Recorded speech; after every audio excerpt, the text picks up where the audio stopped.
Hello guys, welcome to my channel RSK docent. I am Mannat Lamba. आज हम class 11th chemistry का first chapter some basic concepts of chemistry का part second cover करेंगे।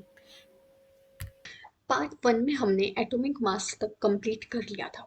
Atomic mass में हमने पढ़ा था कि जो एटॉमिक मास है वो mass of an atom of an element होता है। मतलब एटम यानी कि जो फंडामेंटल यूनिट है उसका जो मास होता है उसको हम एटॉमिक मास कहते हैं। इसके लिए हमने एक रेफरेंस सेट किया था कार्बन, जो कि सारी कंडीशंस जो होनी चाहिए किसी भी रेफरेंस को सेट करने के लिए उनको सेटिस्फाई कर रहा था।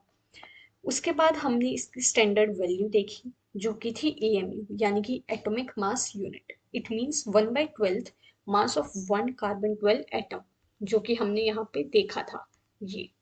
अब हम नेक्स्ट पढ़ेंगे रिलेटिव एटॉमिक मास। अब रिलेटिव एटॉमिक मास क्या है? सबसे पहले तो रिलेटिव एटॉमिक मास को हम थोड़ा इजी वे में समझते हैं। फॉर एग्जाम्पल हमारे पास एक एलिमेंट है ए और एक है बी। ए का जो मास है वो हमारा 20 kg है और बी का मास 40 kg है। अब अगर हम बताएं कि इनका रिलेटिव मास क्या होगा, मतलब हमें ए का मास पता है और बी का पता है, अब अलग अलग, लेकिन हमें बताना है इनका रिलेटिव मास। यानी कि बी अपॉन में अब हम कह सकते हैं relative mass of B to that of A. इसका मतलब बी बाय ए का जो मतलब रेशियो होगा वो हमारा रिलेटिव एटॉमिक मास आ जाएगा। इसमें हम कर देंगे बी का 40 kg, ए का 20 kg। केजी से केजी कैंसिल और ये 20 से 40 जाएगा 2 पे, तो it means B to the a relative atomic मास हमारा 2 आ गया। वहीं अगर हम ए टू द बी बोल सकते हैं, उल्टा भी तो कर सकते हैं ना, relative atomic mass of A to that of B. तो हम इसको उल्टा कर देंगे, रेसिप्रोकल हो जाएगा तो ये 1/2 आ जाएगा। अब ये जो चीज है ना ये तो होगी सिंपल केस में, ये एक तरह से हम इसे रिलेटिव मास कह सकते हैं। लेकिन हमें तो रिलेटिव एटॉमिक मास को समझना है, ये सिर्फ एक एग्जाम्पल के लिए था। हमें समझना है रिलेटिव एटॉमिक मास, यानी कि जो एटम है, रिलेटिव एटॉमिक मास को हम डिफाइन कर सकते हैं that it is the ratio of average mass of one atom of an element to that atomic mass constant. Atomic mass constant means this 1/12 into my mass of carbon 12 atom. अब हमें पता है कि हमने ये एक रेफरेंस सेट कर रखा है किसी भी उसका एटॉमिक मास निकालने के लिए। तो अगर हमें रिलेटिव एटॉमिक मास चाहिए उसके लिए भी तो हमें इस रेफरेंस को यूज़ करना पड़ेगा, इस स्टैंडर्ड वैल्यू को। अब अगर हमें किसी भी एक एटम का मास, रिलेटिव एटॉमिक मास जानना है, तो उसके जो मास है एक एटम का, मतलब पूरे एलिमेंट में एक एटम का जो सिंगल एटम का जो मास है उसको हम डिवाइड कर देंगे एटॉमिक मास कांस्टेंट से। For example relative atomic mass of nitrogen. अगर हमें नाइट्रोजन का रिलेटिव एटॉमिक मास निकालना है तो हम नाइट्रोजन के एलिमेंट में जो एक एटम है उसका जो मास होएगा उसको हम 1/12 into mass of one carbon 12 atom से डिवाइड कर देंगे।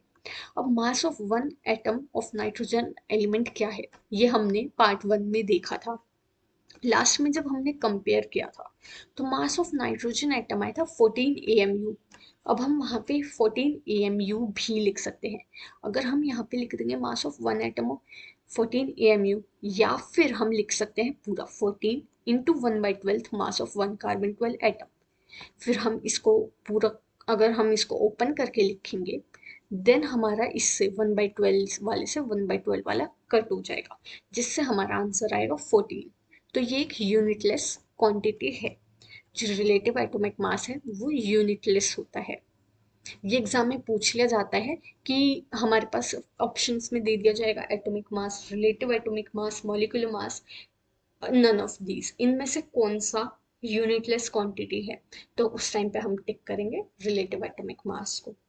अब रिलेटिव एटॉमिक मास हमने समझ लिया, अब हम थोड़ा एक बार रिलेशन देख लेते हैं और कुछ बेसिक टर्म्स देखते हैं।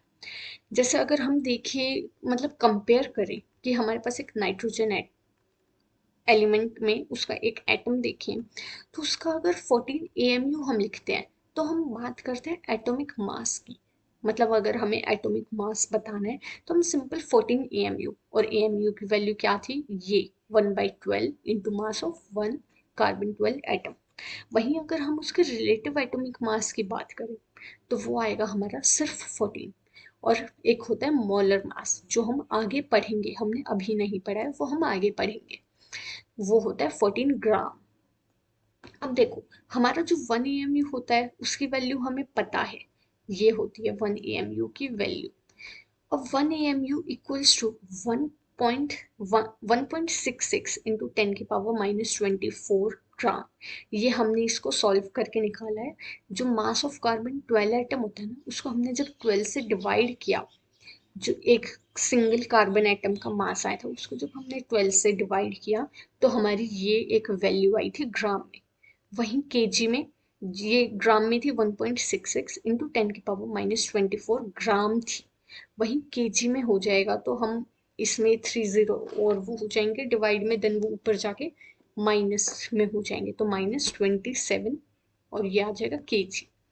इसी वैल्यू को जो 1/AMU होता है ना, ये 1/NA के भी इक्वल होता है। 1/NA, इसमें Na क्या है? Na मीन्स एवोगेड्रो नंबर या एवोगेड्रो कांस्टेंट। Na की भी एक फिक्स वैल्यू होती है 6.022 इंटू 10⁻23। अब आप देखो, अब 1 बाय, यहाँ पे इसको अगर आप डिवाइड कर दोगे, मतलब 1 को इससे डिवाइड कर दोगे, तो हमारी जो वैल्यू है वो इसी की इक्वल आएगी। ओके, तो इसलिए हम इसको 1/Na भी कह देते हैं।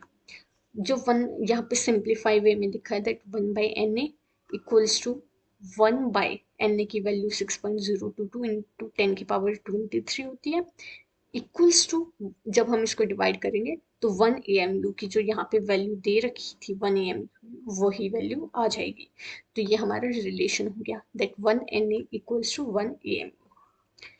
अब हम यहाँ पे जैसे मास ऑफ एन एटम बताएं अगर, कि एक नाइट्रोजन एटम का मास कितना होता है, यहाँ से हमें ये तो पता था कि अगर हम 1/12 मास ऑफ कार्बन 12 एटम देखें, उसको हम 14 से मल्टीप्लाई कर देंगे तो हमारा मास ऑफ नाइट्रोजन एटम आ जाएगा, यानी कि 14 AMU। अब हमने यहाँ से AMU की वैल्यू भी फाइंड आउट कर ली, जो कि है 1.66 इंटू 10⁻⁻24 ग्राम।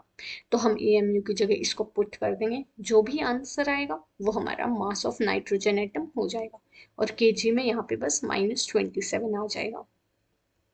ये यहाँ पे हमारा रिलेटिव एटॉमिक मास का टॉपिक खत्म होता है। इस पार्ट में हम इतना ही करेंगे।